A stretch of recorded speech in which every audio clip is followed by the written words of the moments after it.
Hi, and welcome to the second hour of MindShifters Radio.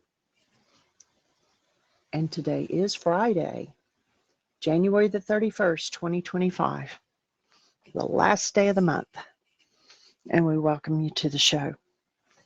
And as of the end of today, Blog Talk will be gone. So some of the links on our website will probably be gone as well. It'll take us a while to get them all forwarded. However, you can go to our YouTube channel. So if you go to whyagain.org, up at the top is a link that will take you directly to Michael Ryce, Why Again, YouTube. And you'll be able to pick up many videos. And that's where we are putting the newer, actually starting about November, December, and then all of January.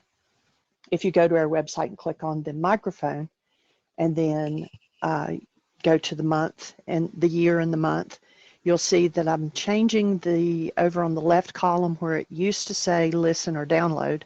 I'm changing those, and it just says look at the link within the note.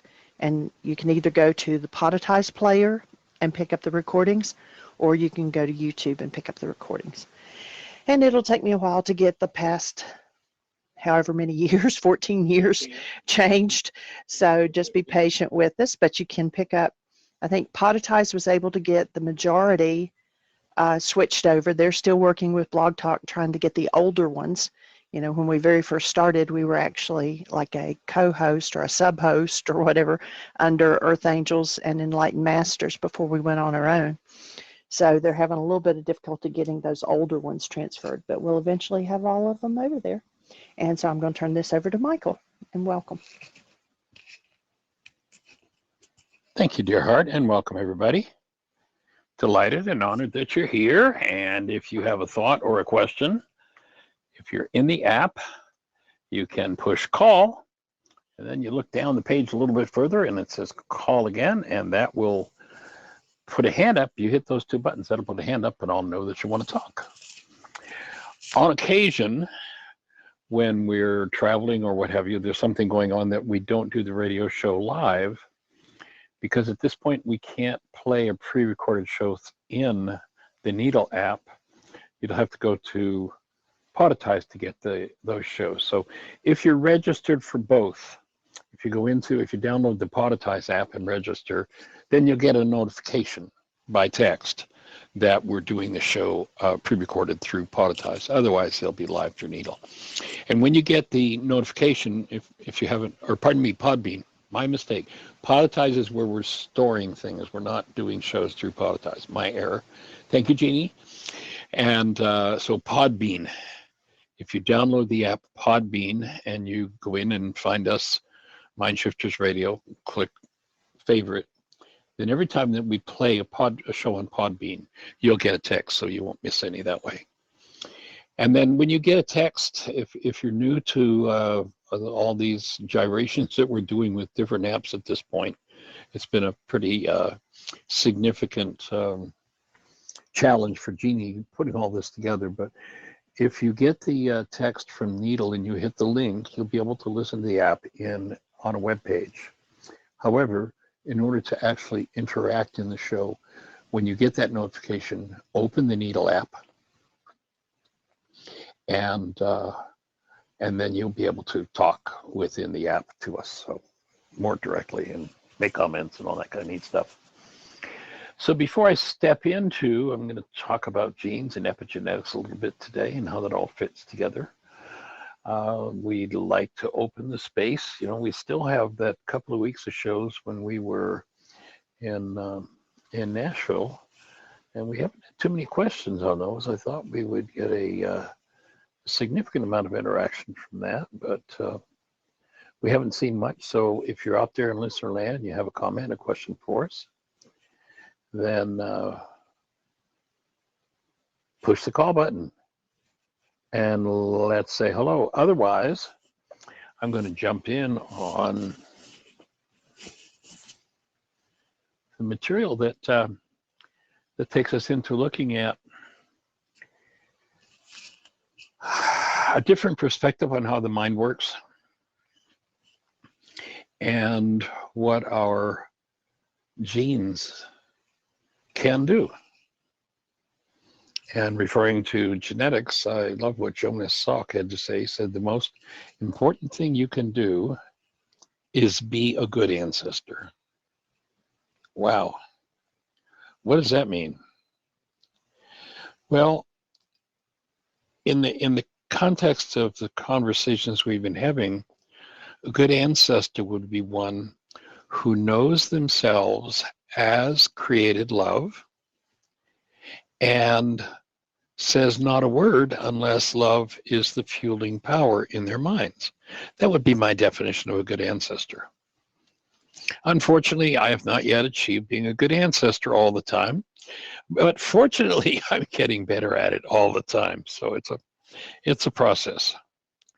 And, one ultimately has to learn to put an end to and to do the work required to heal the unconscious generational patterns of pain and suffering in the bloodline. And Carl Jung informs us with such simplicity and clarity of perhaps one of the most powerful principles that one who, especially when they first introduced this work, would do well to be acquainted with. And he says, until the unconscious becomes conscious, it will direct our lives, and we will call it fate. Your genes are part of your unconscious. And ultimately, the skill we're inviting people to develop is the ability to literally go inside of our own genes and clean up what never belonged. So let's set the scene. You're drinking a cup of tea and someone bumps your arm. Your tea spills. Why did the tea spill? Well, Michael, that's a silly, obvious question. Well, maybe it's not so obvious. Now, it is obvious that the spill occurred because of the bump in your arm, but the reason tea is all over everything is not because of the bumping of your arm. The reason tea is all over everything is because it was tea in your cup. That you spilled and what you spilled are two totally different matters. But the mind tends to blend them into one and get stuck in errant conclusions that seem totally logical. Gee, I spilled my tea because you bumped my arm. Well, if I had bumped your arm and you had water in your cup, would you have spilled tea? Well, that's just kind of silly. Well, no, it's not. If there had been orange juice, obviously the mess would have been orange juice. The spill had to do with being bumped, and the coffee was the content, or the tea, or the orange juice, or whatever was in the cup is simply the content. The non-thinking mind, a mind with little discernment, tends to see the spill and the content as one and the same, but clearly they're not. Now, of course, it's inevitable. Life's going to bump and squeeze each of us. And whatever content we hold within comes out again and again and again. Oh, there's a book about that. Why is this happening to me again? And oftentimes what comes out when we're squeezed by life, when we're bumped by life, is something that we would rather not look at, rather not feel, rather not deal with. Something that we're forced to look at against our own will and choice. And someone says, well, I was forced to look at this rage because you said you did this terrible thing to me. Well, maybe that person did that terrible thing, quote unquote, to you. But the reason you're looking at rage is because that's what's in your cup. There's an interesting passage in, I forget which book it is, but one of the books of the scriptures that was not canonized, and the Pharisees are railing all over Yeshua.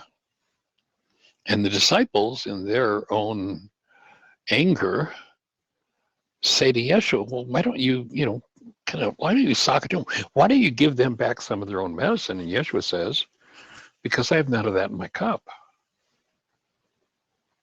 The only thing someone can squeeze out of you is what's in you. The only thing you can feel is what's in you. And if you're feeling it, but you put it into your brain's image of someone else, now you're stuck in projection. Projection does not make good ancestors. You know, the inevitable ongoing conflicts between fathers and sons, mothers and daughters, mothers and sons, are because those ancestral programs were never owned and never cleaned up. How do you be a good ancestor? You own everything in you that is unlike what supports your true nature, and you learn to remove it. What is the tool? What is the process of removal called? In Aramaic, it's called forgiveness. Now, you'll note the Greeks turned that one backward. Forgiveness is no longer a tool of responsibility and removal. It's a tool where, believing that the fact that you squeezed me, you caused me to spill whatever this is that I'm holding on to all over myself or all over somebody else, is now a total and complete projection. If you squeeze me, well, gee, maybe that wasn't nice. But whatever comes up out of me because it's in me. So the question becomes, what's in my cup? When under stress, what seeps into awareness and oozes out of me? If your ancestry is made up of a whole line of good ancestors and somebody squeezes you, you know what's going to come out of you? Love, joy, aliveness, enthusiasm, gratitude, and serenity. They're the things a good ancestor passes on to their generations. The ancestor who knew no better, the ancestor who didn't have tools, passes on tears, self-inflicted disease states of fear, frustration, rage, sarcasm, put downs, and attack. If that comes out of you, it comes out of you because it's in you. And these are qualities of energies, I would offer, that lead to errant thinking. Energies that distort our perception, our decisions, our behaviors, and our experiences.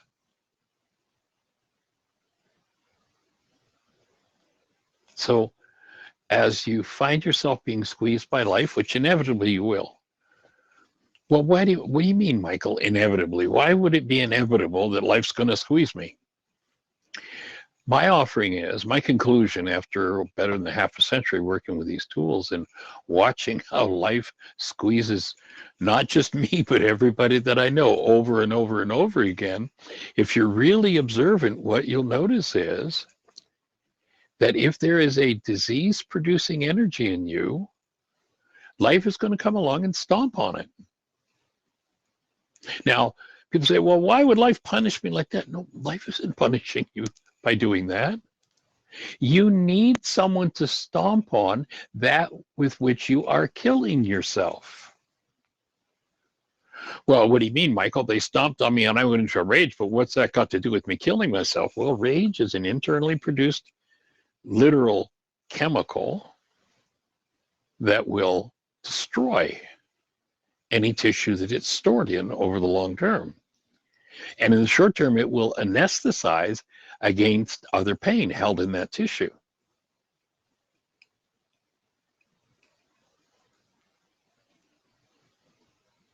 So perhaps, and this is the conclusion I've come to, and I'll offer it as, I'll even put the word absolute on it.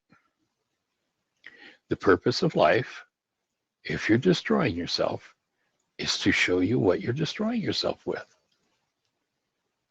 What are the destructive energies? Rage, fear, guilt, grief, drama, trauma, hatred, vengeance are all destructive energies. And sadly, the human mind has the supreme ability to project those energies into the brain's image of others, so that we believe that what was being squeezed out of us, seeing as how we then mentally distort it, manipulate it, and squeeze it into our brain's image of someone else, we really believe they're the one with the problem. But if they're the one with the problem, why am I the one with the pain? Why am I the one feeling this?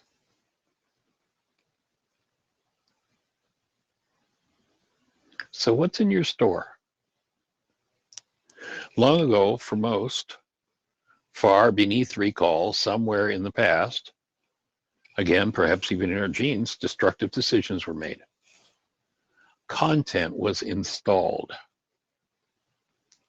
And few understand that early interactions with the power person sets the stage. And of course, that stage can be changed for what comes up and out of us when we're squeezed. Life abhors disease. So life hones in on and stomps on any disease energy that anybody's holding as a gift to say, do you see what's being squeezed out of you? What's coming up for you right now is yours.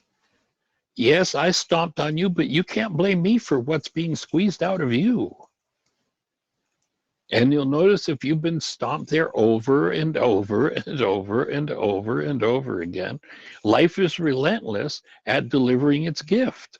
And its gift is to show you what you're holding on to with which you're destroying yourself. Now, the immediate ancestor that will, if we investigate our relationship with them, will give us the deepest look into these dynamics, we call our power person. And that's someone who at a given moment was not functioning as love, had more control over our lives than we did.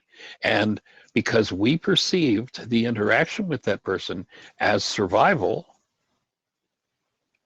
we formulated what we call in this work a power person dynamic.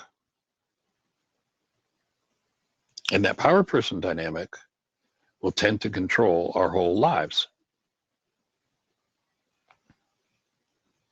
Now, if you've been abandoned, attacked, victimized, verbally, physically, or sexually abused, the voices and behaviors that perpetrated the offenses are all registered energetically within you, and when you're squeezed, those voices will attempt to speak through you, only it's going to sound like your voice. It's going to sound like they're playing out what's going on within us. But we'll tend to think it's our voice. The behavior we'll do under stress will be the behavior that they did to us that we hated the most. So the abused father tends to raise an abusive son.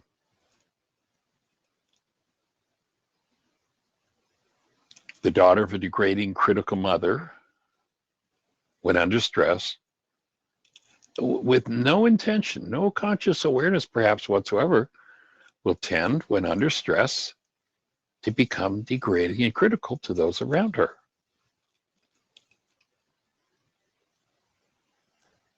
Because when the stress is up and the chips are down and the mind cannot figure out what to do, it will tend to look back at the power person dynamic. Under this circumstance, what did my God, that is my power person, do? It will tend to take the advice from the voice of that power person in us. And that's why the internal work of forgiveness is so urgent.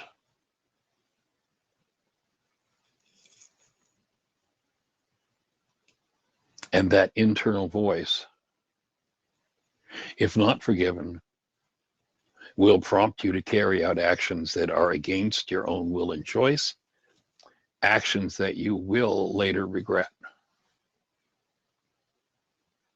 And we've talked about this many times, but I see a couple of new folks on the show. So when we're under the influence of the power person dynamic, there are only 3 behaviors possible until that dynamic is faced in the light of truth, resolved and healed, until forgiveness is applied there.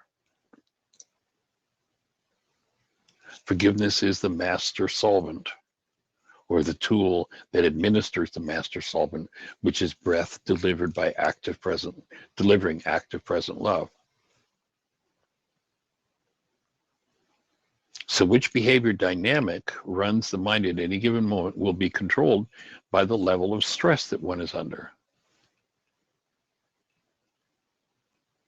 And through unconsciously motivated behaviors, unless we have, quote, what was called good ancestors by Jonas Salk, each new generation will tend to pick up and be controlled by the good old family feeling. Each generation controlled by the inherited genetic influences that were stimulated into activity by the modeling provided by whomever was the power person at the given moment. Now, a little known fact is that stress is a key factor in which level of behavior is active and controlling in the mind. And tell me where you can find anybody who can tell you how stress is created anywhere in the world. Go to all the stress workshops and see if anybody can tell you how stress is created. You're not going to find it out there. Oh, they can tell you how to reduce your stress. Gee, go and breathe. Go and eat a good meal, drink some calming tea, go beat a baseball bat on a tree. There are all kinds of things that they'll tell you will reduce stress, but how do you create stress and how do you stop it? Well, Michael, these stressful events just, wreck me. Excuse me, there are no stressful events. Now, it appears to the uneducated observer that events push up against us, and that determines how hard life is squeezing us. But if you observe carefully, the truth is, if you have no goals regarding a particular event, there's no stress involved in experiencing that event. Stress is caused by goals. When you hold a goal in the mind, that goal causes the mind to formulate perceptual constructs that will give you the best behaviors it has with which to reduce your stress. And there are only two ways that the stress created by a goal can be alleviated. One, and when I say alleviated, I mean removed. One, the goal is achieved. Stress is gone. Two, the goal is canceled. Stress is gone. So remember, Dad went berserk when Junior did a particular behavior and Mom just sat there and smiled. Dad appeared to go off the rail because of Junior's behavior, but the true cause of his aberrant behavior was that Junior's actions violated a goal that Dad had linked in his mind to his own berserkness. So Junior's behavior squeezed Dad, and what was in Dad, this berserkness, came out of him. Mom had no such goal, no such linkage. So she was able to just sit there and smile in response to what seemed to cause Dad great pain. Dad's pain was internal. Junior was just fulfilling his purpose of giving Dad the opportunity to learn forgiveness. And I'd offer that as long as you hold any form of disease energy in you, and write that word down, D-I-S-E-A-S-E, dis-ease. There are no diseases. There are no bugs out there that cause diseases. But there are bugs, if the tissue is stressed, that will take advantage of the stressed, decaying tissue and begin to destroy it. Now, in that case that I just shared about Dad, if you have unconscious pain, having a child is like having your unconscious mind hang out in true living color and Dolby sound.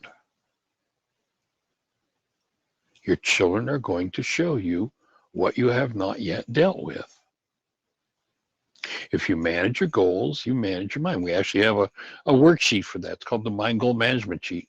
You'll find it in other worksheets on our website. If you go to whyagain.org, there's a section Jeanie has set up. This is other worksheets. And the Mind Goal Management Sheet is about managing the level of stress that you're under, because in any given circumstance, the level of stress you're under will determine which behavior in relationship to your power person you will carry out. When there's little or no stress, people do whatever they did to get along with their power person. When stress starts to build, people do whatever they did to resist and survive with their power person. And then when one becomes ultra stressed, the mind will counsel us to do whatever our power person did to us that we hated the most. So when life squeezes us, we get to look at our power person dynamic, at what we're full of.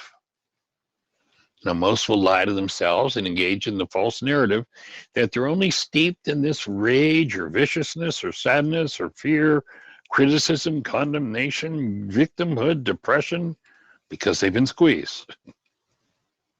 They insist that the squeeze is the cause. And so all of their effort goes into trying to change them, when in truth, whoever they are, they're only the trigger. Pretending that what comes up in the way of words, remember, when ultra stressed, your power person's words, sometimes literally fully formed word patterns, will be what flows out of your mouth.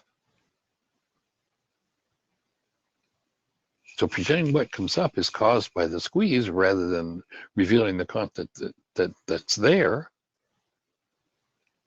one hides from themselves the opportunity to heal, to remove the pained underpinnings of their repeated disturbed states.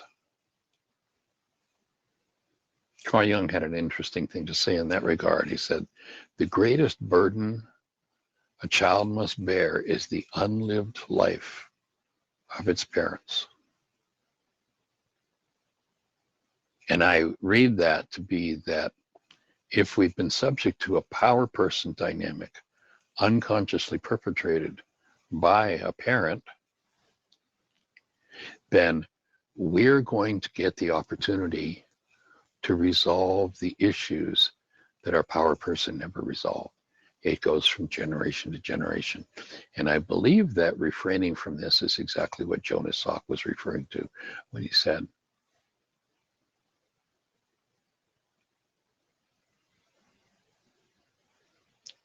the most important thing is to be a good ancestor.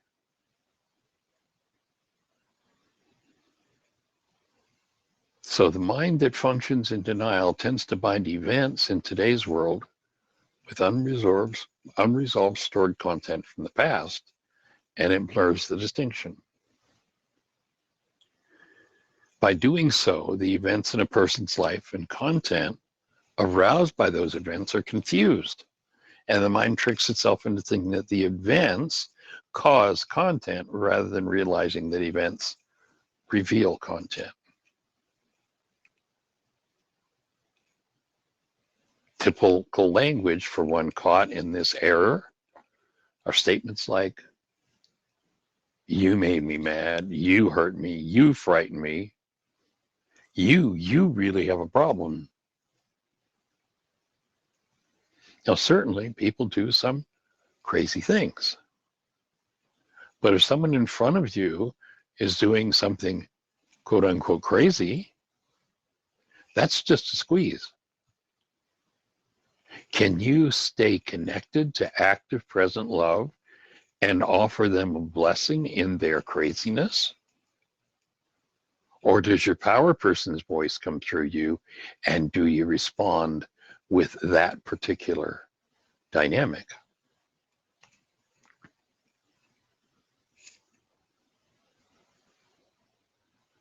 So if someone else is the one with the problem, as I said yesterday, why am I the one with the pain?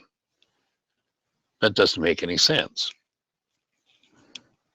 If they're the one with the problem, certainly they'd be the one with the pain. And if I have pain and I think it's their problem, maybe I better start looking at myself, because I'm missing out on the opportunity that life is giving me to say, this is mine. Now, again, something wildly insane happens in the world. And if you are able to stay connected to active present love, if like Yeshua, you can say, well, I have none of that in my story, you'll look at that and go, wow, that's pretty wild and crazy. But you won't be going wildly berserk blaming them. Now remember that the simple act of thinking or speaking as though something outside of us is the cause of something happening inside of us is denial. And when we're in denial, we dissociate from the real cause of upset, hiding the content of our own minds and refusing that content to enter our awareness. It enters our awareness anyway. But does it enter accurately?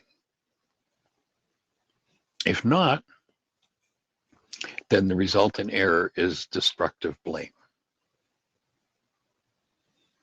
And blame is the act of putting responsibility outside of ourselves for the content that belongs to us. And that leaves us in the error, stuck in the error of thinking others have to change in order for us to be happy.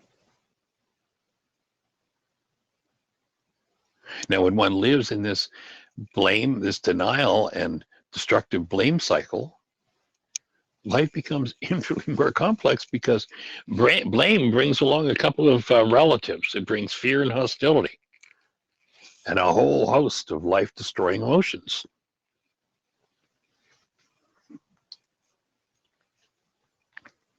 The father of hostility is the desire to anesthetize pain, whose cause seems to be outside of us, but is really within.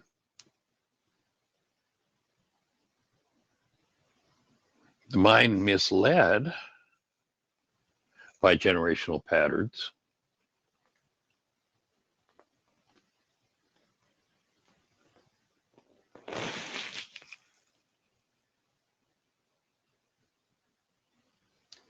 always leaves itself stuck on a path where painful content can't be removed or resolved, because the world it inhabits, the world it perceives, shows only evidence of the self-perpetuated lie that somebody else is to blame for what is felt and experienced. And of course, if I believe it belongs to somebody else, I obviously can't change it. But if I'm feeling it, it doesn't ever belong to somebody else.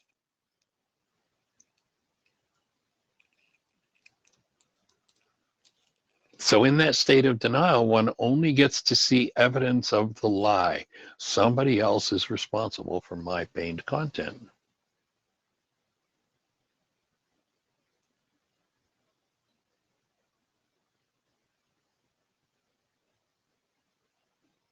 Breaking away from this self-created false sense of life and self is kind of like firing a rocket into space. There's a gravitational force that acts to keep the rocket in its orbit.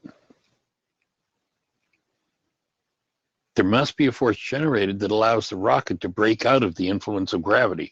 That's why you see that big fireball coming out of the rocket. It's a propulsion system that overcomes the gravitational pull that would keep the rocket within the orbit of the Earth. There's got to be a force generated that allows us to break out of this generational pattern of blame.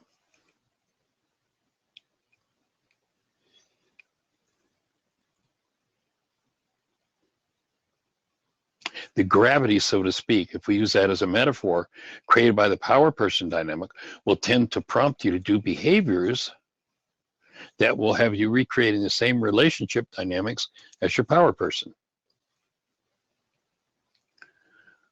What first century Aramaic forgiveness creates is the releasing force that eradicates pained, disturbing content. Of course, if you understand how to apply it.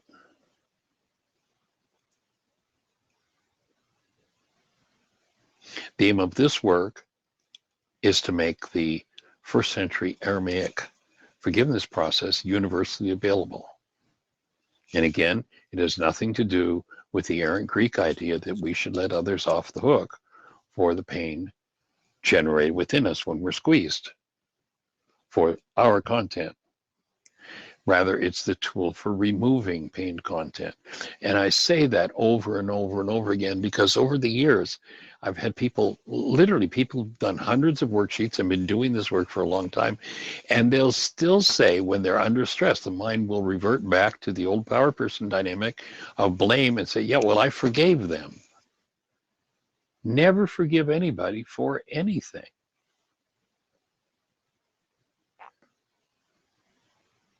Because you can't.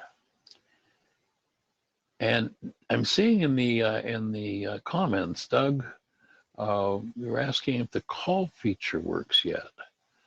Yes, you should be able to. There should be a button, if I remember correctly. It's over on the left. I've got a different screen than you, but over on the left. And if you push that call button, and then it will open up down below, and there'll be another call button. If you hit that, then that will raise a hand or a notification in my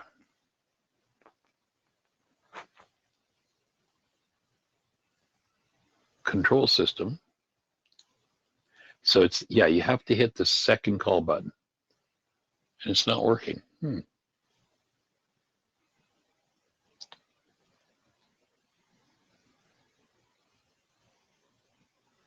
Oh, okay. So Jeannie's offering, have you, are you logged into the app? Is it in a queue on your phone? No. No, there's no hand showing up here.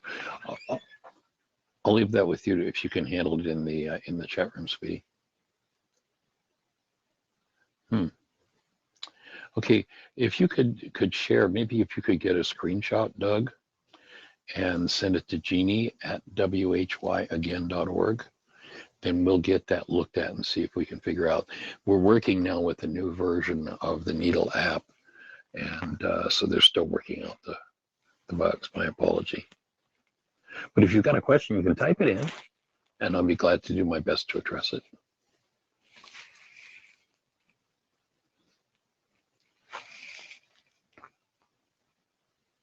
So again, forgiveness is a tool for removing pained generational content. And this is, I would offer, is the key tool that empowers one to truly become a good ancestor. So the question that, what instantly, without thought, comes out of you when you're squeezed? And more importantly, if you'd rather be doing it differently, how do you rid yourself of it? This is the question of the ages. Okay, hands just went up. So, Miss Celinda, are you with this young lady? It's a miracle. How are you? I know. Tell me about it. You got the technology figured out. Awesome.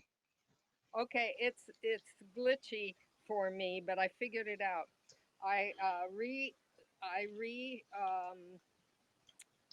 downloaded the app, and I got in on the show.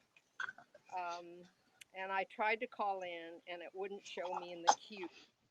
And so I think it has to do with either how hard I'm pushing or how soft I'm pushing on the call-in button, and it doesn't go through. And when Doug, this is for Doug because I had the same problem all the time. I did it again. I pressed the call-in button again. The second one, right? Yeah, the second time or the third time, I don't remember.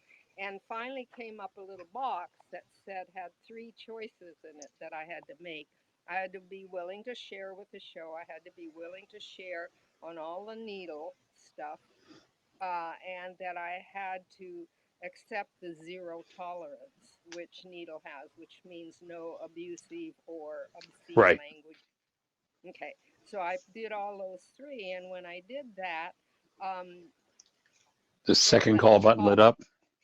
And I called in and talked to Tim for a little bit, Dr. Tim, and then I then went off and did something until you came on, and the same thing happened to me again. I pushed the call in, and it wouldn't let me on. It said 0 people in the queue, and I just happened to push the call in one more time, and apparently I pushed it right because it Good. showed the queue.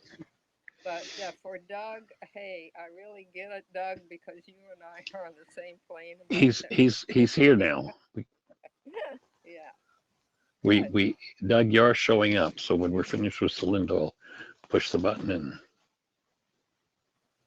Okay, that's all I wanted to share.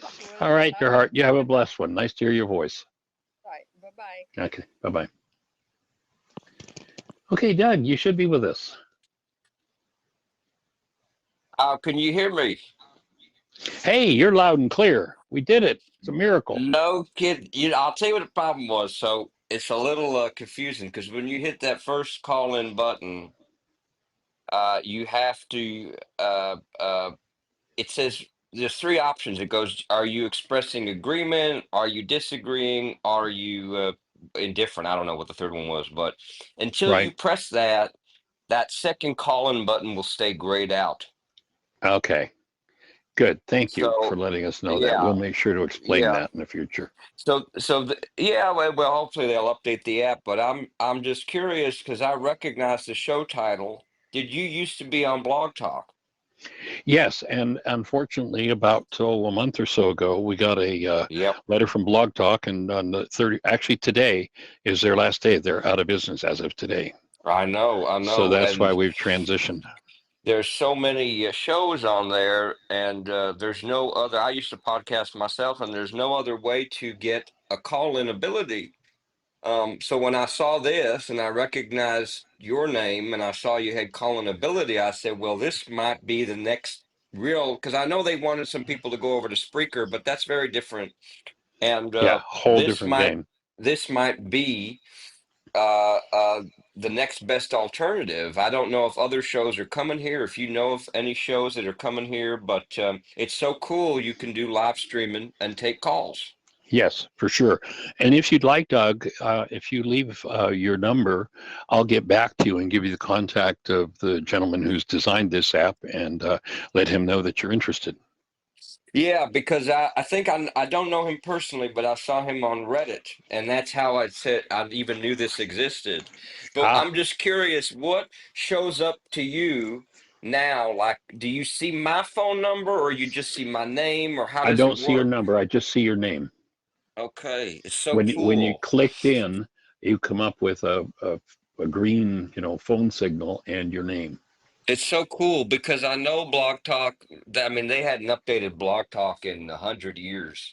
So this really feels like a more high-tech way of doing that. And I hope a lot of other shows from there come over because it was so great to interact and get to know people. And I won't take up more of your time. I just want to let you know I hear you.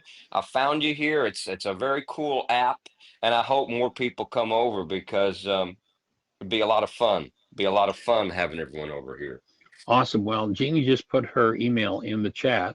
So, or and if you drop her an email with your Yeah. contact information, we'll make sure that you get in touch with the Hinde who designed this app. He's the man who designed the iHeartRadio app as well. And so Okay. this is a new venture for him, and we'll make sure to put you in touch. Yeah, because if I've been Googling, there's really nothing that does exactly what Blog Talk does, but this looks to be the closest thing. So I wish you all the success and him, and just have a great show. Awesome. Appreciate you, Doug. Thank you. Blessings. Nice to Bye-bye. connect. Bye-bye. All right. Well, anybody else out there in listener land? Well, Jeanie, you.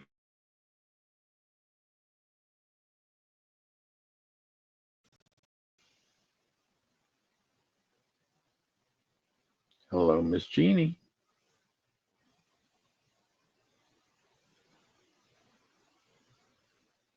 Can you hear me? Oh, there you are. I can hear you now. Okay. I was going to just say to Doug, it does everything that we need, and it's on the app, so people don't have to have a phone number to dial in. They just have to use the app. And for those that are listening, if you just clicked on the link that was sent to you, like if you've clicked that you're following us, then every time we're live, whether it's us or Dr. Tim, you'll get a notification that we're live. If you just click that link, though, that you're sent, it just takes you to the website and you're listening. And you can, I'm not sure if you can chat there. I think you might be able to, but you have to actually be signed into the app to talk. Now, the only difference is when we were on Blog Talk, they saved their archives, and Needle does not. So what we're doing is there's another company that we're using called Poditize, that when we finish each show each day, we upload the MP3 to Poditize, and they are supposed to be syndicating it out to about 20 different stations, like Amazon Music and Spotify and iHeartRadio and different ones. And so it's kind of a two-step now. And then we're also putting it on our YouTube channel just so that it's available there as well. So it's a little bit different, and it's taking us a little bit of time to get all the kinks worked out. But I did put my email, jeanie@whyagain.org. And if you'll send us your name, phone number, email, then we will forward that to Allende, and he can get in touch with you about what you need to do to sign up on Needle. Right. And just by way of information, something else I just learned as you were talking, honey, I hit the notification that I got, and it does take someone to a web page where they can listen, but also on the web page, there's a link to the Apple Store. If you just click that, it goes directly to the app, and there's a link to Google Play. So once you get the notification in your text and you hit that link, if you don't have the app downloaded, then you can download it depending which system you're in, the Apple phone or an Android phone. And so right from the page with the notification, you can just click Google Play, bang, you're right there to download the app. And then if you register in the app, if you find us as a favorite, then every time we go live. Now, there have been a few challenges with the app, and we've had to restart it, and this has kind of been a bit of a challenge, but just so you understand, if it happens again, each time, if the app fails, which it has on occasion done, they're still working on the technology. If the app fails, we have to restart it, and that means you'll get another text. So back a couple of weeks ago, there were some problems with it, and we had to restart it 3 or 4 times, and I got some complaints from people. Well, gee, I got 4 texts from you. Leave me alone. It's like, well, that's kind of not in our power at that point. But that's what's happening, and so download the app, and then when you get a notification, if you just open the app, you're right in, and you can talk to us from within the app, which I think is really awesome, because now you can let anybody in the world know, and if they've got an internet connection, then all they need to do is use the app, and they can talk to us from anywhere in the world. They don't have to have a U.S. phone number. So that's another really nice benefit from working with Needle. Cool. Any other thoughts for you, sweetie? No, that's it. Okay, cool. It's just taking us a little bit of time, and in between, because it is one account, MindShifters Radio, then in between, Dr. Tim completing and us getting on, there's like a minute that it takes us to changed the title, and we did. Actually, Allende came up with the picture that has both Dr. Tim for the first hour and our picture for the second hour, and so that's what we're using now. So we don't have to change the picture and the title, but it takes us just a few seconds to get that done, and then you'll get another notification that we're back on. And we're working through it. And yeah, Doug, like you said, we did a lot of searching, and the places either wanted an arm and a leg, or they didn't allow you unlimited, like we need 5 days a week, 2 hours a day, and they didn't allow that much. And so this is the only thing that we have found that fulfills everything that we need to do a live show where people can call in. There's some others out there, but they limit that. You can have 5 people, but you have to send them an invite ahead of time to talk.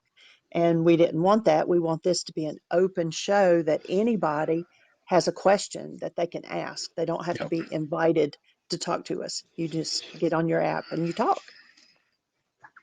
And we're delighted that you're here to talk with us. Yep. And we do have about 7 minutes left. So if anyone else has a question or a thought, how about hitting the caller button and let's say hello. And we'll pick up this this material that I've been covering.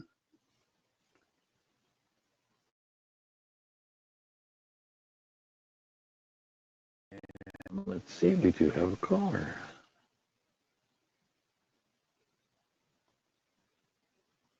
I'm not sure how to pronounce your name or the username that you've got. Salskor? Are you with us?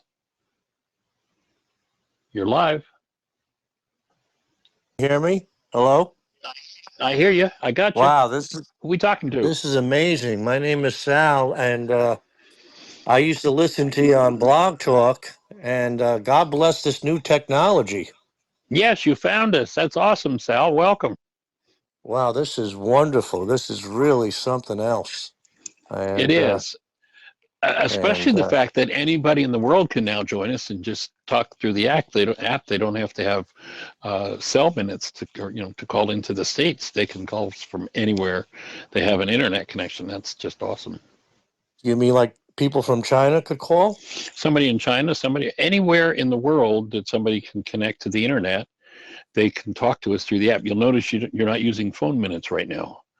It's all That from is within the internet connection, and that's like ultimately, the last 15 years, it would have been really nice to have had that ability, because so often we've had people from, Poland or Sweden or Denmark or England that want to be part of it, but they could always listen, but they couldn't directly talk with us without finding a way to call into a U.S. phone number. So, yeah, it's wow. pretty Now, awesome technology. will they have, with this technology, do they have voice translation as well? For example, if somebody calls you from Taiwan and they speak Taiwanese, will they convert it to English for you and vice We versa? don't know. There is no translation capability at this point. Although we'll put that into the hopper. We'll ask, is that a possibility? And that may be some. I know that there's a lot of work going on. They just came out with a new version of the app, so there's a lot of technology still being worked on. But who knows? Perhaps some future point they'll That is include wonderful. translation work.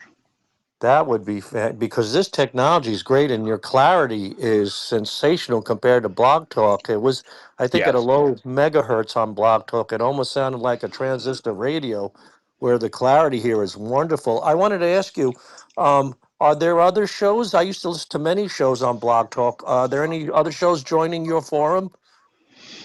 Well, the gentleman who designed this, his name's Allende, he has been contacting people on Blog Talk who are being kicked off with them going out of business. I don't know at what stage he is with any of those folks, but he's working on getting those folks over to Needle.